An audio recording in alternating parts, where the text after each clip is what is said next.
Yeah, welcome back to another episode of the Format Podcast. Got a pretty interesting show for you here today.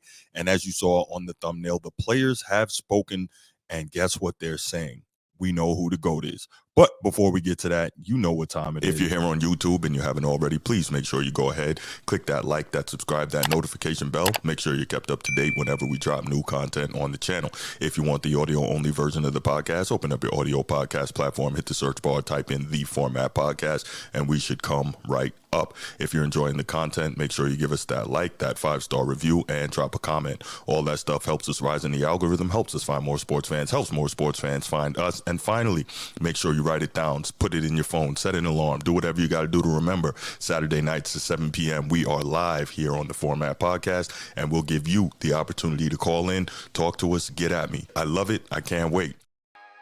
All right. So, interesting topic here today. I guess a kind of redundant topic, but one of the most polarizing topics and one of the most redundant topics in the entire American sporting landscape. But the reason why is because of the people that are involved. And that, of course, is LeBron James versus Michael Jordan. Now, I know some of you are not going to be happy with this. Some of you are going to say, that's all you talk about, LeBron. But look, I mean, it's a topic that moves the needle, and it's a topic that keeps coming up.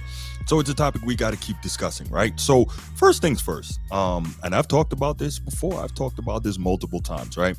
If you watch this channel or if you know me, you know that while he's not my favorite player of all time, I think he's probably like my 4th or 5th favorite player of all time. I believe Michael Jordan is the GOAT, the greatest basketball player of all time. I don't think there's too much argument about that if you saw both of them play and if you understand the context of the conditions that both Michael Jordan and LeBron James have played under throughout their career. I really don't think there's a legitimate argument. Now, LeBron fans would beg to differ. They're going to look past all the losing in the finals. They're going to talk about the fact that he's a 4-time champ, 4-time MVP, 4-time finals MVP. They're going to talk about the fact he's an all-time leading scorer in the history of basketball. They're going to talk about the fact that he's the first and only player to ever reach 40,000 points, 11,000 rebounds, 11,000 assists, which are absolutely eye-popping stats. Totally incredible. No question about it. All-time great career. However, while those stats are there, and I do believe that part of the reason that his stats are so crazy is because, well, we'll get to that. But the point is, even with all of that, the fact is Michael Jordan is still the greatest basketball player of all time. Now, I don't think it's taking anything away from LeBron to say he's not the greatest player of all time. And when you say that and you come from my generation, right? I was born in 1978. So when you say that and you come from my generation, instead of LeBron fans saying, wow, you know, he's been around a while, he's watched a lot of basketball in his time, they just say you're an old head. They say you're an old head hater. They say you never played and all that good stuff. And okay, I get it. I had my nephew. How old is he? My nephew's 21. He told me today that I just say it's Mike because I'm trapped in nostalgia. Okay, cool. That's fine. So I'm going to give y'all all of that. I'm an old head. I'm an old head hater. I'm trapped in nostalgia. All that. Got it. I'm going to give y'all all of that for the reason that I say that Michael Jordan is the greatest basketball player of all time. And when we look at this guy and we look at the things that he did, it was just absolutely incredible. I mean, he is easily one of the most athletic players who ever played. He was one of the most graceful players who ever played. He was arguably the most competitive player who ever played. He simply could do things that no one else could do, right? When you look at a guy like LeBron, as incredible as he was, do we really say that he has the ability to do things that no one else can do? I don't know. Like, other than the statistics, and you know, there's another guy who's a statistical monster, and that's Wilt Chamberlain. I did a show on him a couple weeks back. You can check the channel. You can't say that LeBron legitimately can do all these things that other players can't do. I mean, Michael Jordan, it's crazy. 2 of the most iconic playoff game-winning shots in history belong to Michael Jordan. I don't know if LeBron has one of those, right? Realistically, in 2 of LeBron's championships, the iconic shots in those series were made by other people, not by him. Now, that's not to say that there are some cases where teammates got to help you and teammates got to pull their weight. No question about it. Role players assist in every championship. I totally get it. But when you look at, obviously, Michael Jordan in 1989 in Game 5 against the Cavaliers, hitting the shot at the buzzer, that is one of the most iconic playoff buzzer beaters of all time. Then when you look at Michael Jordan, the clip we just showed just now in Game 6 in 1998 against Utah, hitting the shot over Byron Russell, that is arguably the most iconic playoff shot of all time. But then when you talk about LeBron, what are his? Yes, he's had a lot of game winners in the playoffs, and I guess, or clutch shots, or however you want to call it. And it's real interesting how the metric for clutch shot seems to keep changing. And I noticed coincidentally, they worked it real nicely to kind of put LeBron in that situation. But he has hit some big shots in the playoffs, no question about it. That being said, he doesn't have any of its own that can touch those two that I just mentioned for Michael Jordan, right? Again, in, 2016, the shot that pretty much put away the Golden State Warriors, Kyrie Irving made that. In 2013, the shot that put away the San Antonio, well, not put away the San Antonio Spurs, but saved LeBron and saved the Miami Heat from going home at the end of Game 6 was Ray Allen, with arguably the biggest clutch shot in history, right? Chris Bosh gets the tip out. We know the rest, right? Ray Allen gets it, takes a step behind the three-point line, and buries the dagger three to literally save the series and, of course, save LeBron. But, I mean, this is not about taking shots at LeBron. The point is, Jordan could do things no one else could. Jordan is one of the most iconic players of all time. And as great as LeBron is, like, you wonder, does he really fit that mold of being one of the most iconic players of all time? I don't know. But anyway, let's take a look at this guy. LeBron James, let me give him his due, man, because this dude, what was he, 18 when he came in the league? He is now in year 21. He's the all-time leading scorer, again, not just in NBA history, but in the history of professional basketball, which is absolutely absurd. He has kept his body in absolutely phenomenal condition all these years to be able to continue the statistical production that he's had throughout his time. It's an undeniable fact that every franchise he's been on 3 franchises now. He has won championships, and he's been pretty much the lead guy on all 3 of those. Maybe you could argue this last one with the Lakers, the bubble championship, that might be Anthony Davis, but pretty much the lead guy. LeBron James, one of the most athletic guys that the league has ever seen, and most people would argue one of the most well-rounded players. Now, the whole most well-rounded player thing, maybe you could argue that too, because, you know, he has to be the system. But with that said, in order to be the system, you have to be able to do that, right? There have been very few players in the history of the game who have been able to be the system for their entire career. So you can look at both sides of the coin in terms of his statistical accomplishment, whether it's he always has the ball via being the system, and so he's able to rack up those numbers, or the greatness of having to carry all that weight all these years. But when you talk about having to carry the weight all these years, then you flip it to, you know, having played with, I want to say 6 or 7 top 75 players all time. Michael Jordan played with 2, and playing with way more all-stars than Michael Jordan. Michael Jordan played with 1 all-star on any of his championship runs. LeBron James can't say that. So consistently getting a lot more help. And the other interesting thing I think we got to look at is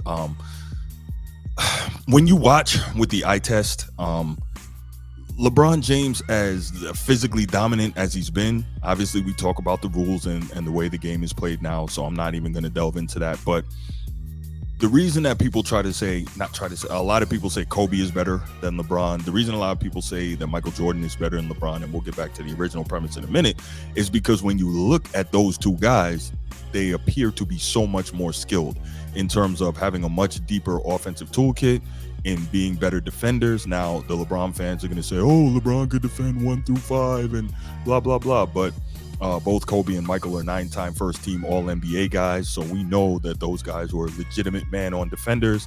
LeBron, LeBron has been very, very astute in terms of playing center field defensively throughout his career. They're going to say that he could lock down 1 through 5. First of all, for most of his career, the true 5s were gone, and rarely, if ever, was he defending a true center. And if he was, well, he was getting it handed to him. We watched Jokic give it to him the other night when they were matched up. There was nothing that he could do with Dwight Howard when Dwight Howard was in his prime playing in Orlando. So for the most part, like, he never really dealt with the true really good centers, never really dealt with a legit in terms of defending the real legit power forwards. And if he did, he definitely wasn't locking them up. Like, that wasn't happening. When they say, he locked up Derrick Rose in the in the Eastern Conference Finals in when was that? 2010, 2011, when Derrick Rose was MVP. If you go back and look at that, most of those games he was not defending Derrick Rose. He would wait till the fourth quarter. He would just kind of, hang out defensively, and then fourth quarter, after Derrick Rose was carrying his team offensively, then they send LeBron over there for selected stretches during the game. So was he really taking the assignment and locking up Derrick Rose? Yeah, no, that wasn't happening, right? So it's disingenuous to say that. So better defenders, Kobe and Mike, no question. Better offensive toolkit, Kobe and Mike, no question. We know that there's no question that LeBron could not do the things Kobe and Michael Jordan could do. I mean, we still see in year 21, LeBron, he's one of the worst guys in the league when it comes to traveling. It is absurd, some of the stuff that we see from this dude. Now, again, is he still killing? Yeah, he's still killing, but it is what it is. But so where am I going with all of this? The debate is going to rage on and on. Michael Jordan, LeBron James, some say Kobe Bryant, all of that, right? Kareem Abdul-Jabbar. I haven't even mentioned him. He's one of the most criminally underrated and disrespected guys in the history of the game. And that's probably, they talk about him a lot less because he retired after the 1988 season. After playing 20 years. So he played 20 years, retired in 88. So obviously kind of more out of sight, out of mind. And obviously he was a center, so it's harder for centers to get the attention and the credit that they should get just because they're big men, and oftentimes they need someone to get them the ball. But he had one of the most unstoppable moves in the history of the game, obviously the sky hook. We know how great that was. We know that he was the all-time leading scorer prior to LeBron breaking it. And quick note for you LeBron fans, and I did a show on this as well, it's real interesting that I never heard any of you saying that Kareem Abdul-Jabbar was the greatest of all time, because he was the all-time leading scorer. Yet when LeBron broke it, all of a sudden he's the GOAT because he's the all-time leading scorer, even though Kareem has more MVPs and more championships than LeBron. But hey, I don't really expect too much logic from LeBron fans. There's something going on there. Anyway, so yeah, there's all of that. But anyway, the reason I'm bringing all of this up, right, I'll give you all the background. Every year, The Athletic, outstanding sports publication, they do an anonymous NBA player poll, a bunch of different topics: MVP, most underrated player, most overrated player, best defensive player, player they're a fan of in another sport outside of the NBA, et cetera. And last year, when they did the anonymous player poll, they asked who is the greatest player of all time. Mind you, this is current NBA players playing now. So the NBA now skews younger in terms of active players than it ever has, right? There's a reason I'm telling you this. Current NBA players, NBA now skews younger than it ever has in terms of active players, okay? And the NBA now is supposed to be more skilled than it ever has been, okay? So we know these guys play at a high level. They're in the NBA, which is the best basketball league in the world. And of course, they're young. Why am I bringing up the age? Because when I say Michael Jordan is the greatest player of all time, and other people who say that, we're called old heads, okay? We're called old heads who never played and don't know what we're talking about. And those who played and are around my age or older, they're not just old heads. They played, so you can't use that they never played, so they don't know what they're talking about. They're old head haters. So we bring that part up too, right? They're old head haters. Charles Barkley, old head hater. Shaq, old head hater. Cool. A bunch of other guys, old head haters. Got it. JJ Redick, he knows what he's talking about. Okay, cool. So the modern NBA players, current, remember I said the NBA now skews younger among active players than it ever has before. So they can't be old heads, and they're playing in the NBA, which means they're playing on the highest level, right? In the best basketball league in the world. So you can't say they didn't play, so they don't know what they're talking about, right? You can't say that, okay?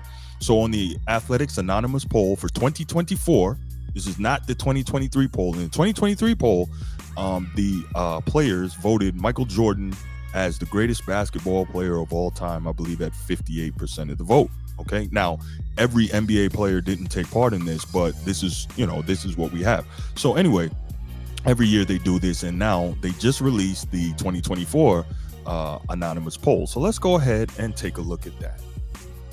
Whoa. No. This can't be right. No. this still says Michael Jordan is the greatest basketball player of all time. This still says that. Somebody's lying. Somebody made this up. No, this is fake. This is a bunch of old head haters who made this. What? Old head haters who never played and don't know what they. No. Current NBA players? The youngest generation of active NBA players in the history of the game?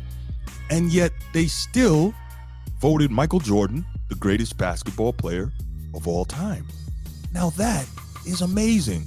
What are you going to say now, LeBron fans? Explain to me how you're going to move the goalposts now.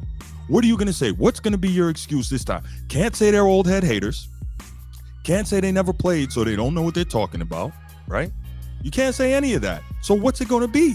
Why are the modern, current NBA players still saying Michael Jordan is the greatest player of all time? Now, for LeBron fans, I'll give you this. And this is real talk.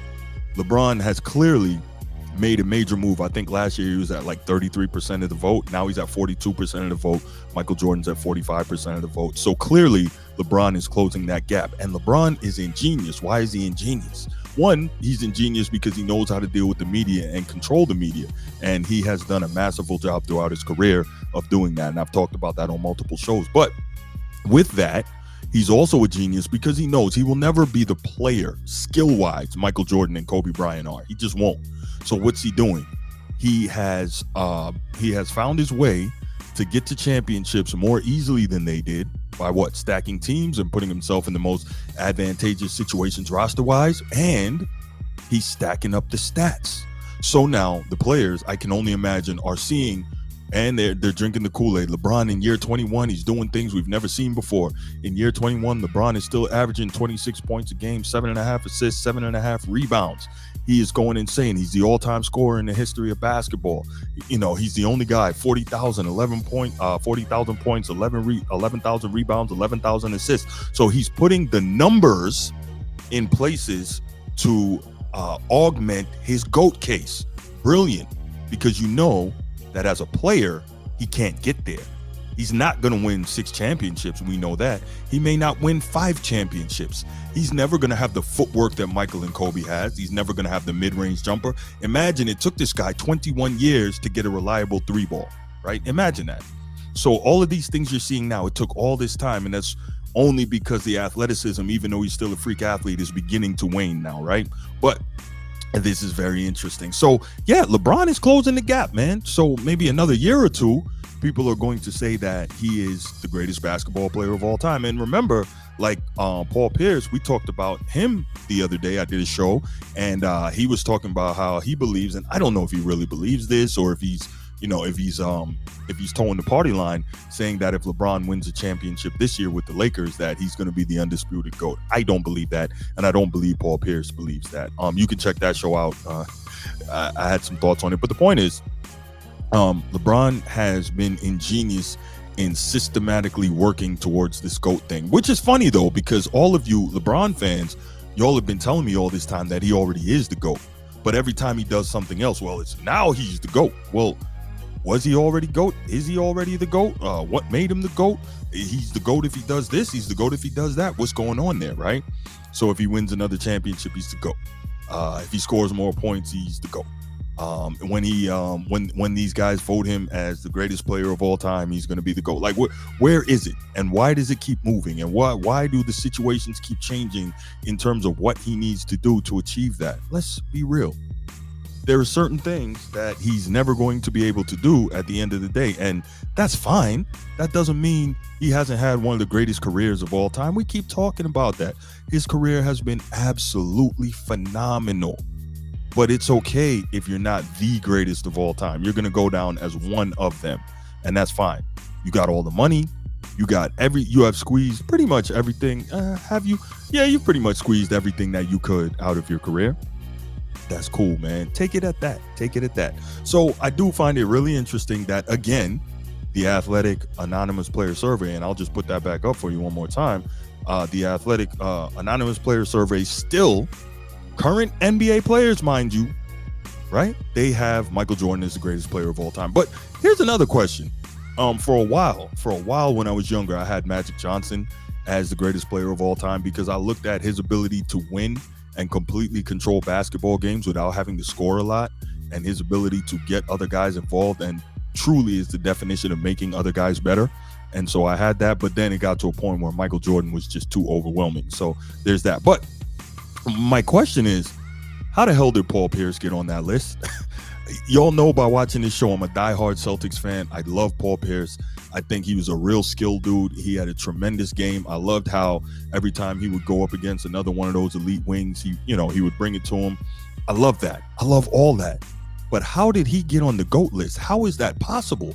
Who was delusional enough, drunk enough, high enough, whatever you want to call it, to put Paul Pierce on the GOAT list? Like, I don't care if it's less than 1%. He's my guy, but there is no way he should be anywhere near that list. It doesn't even make sense.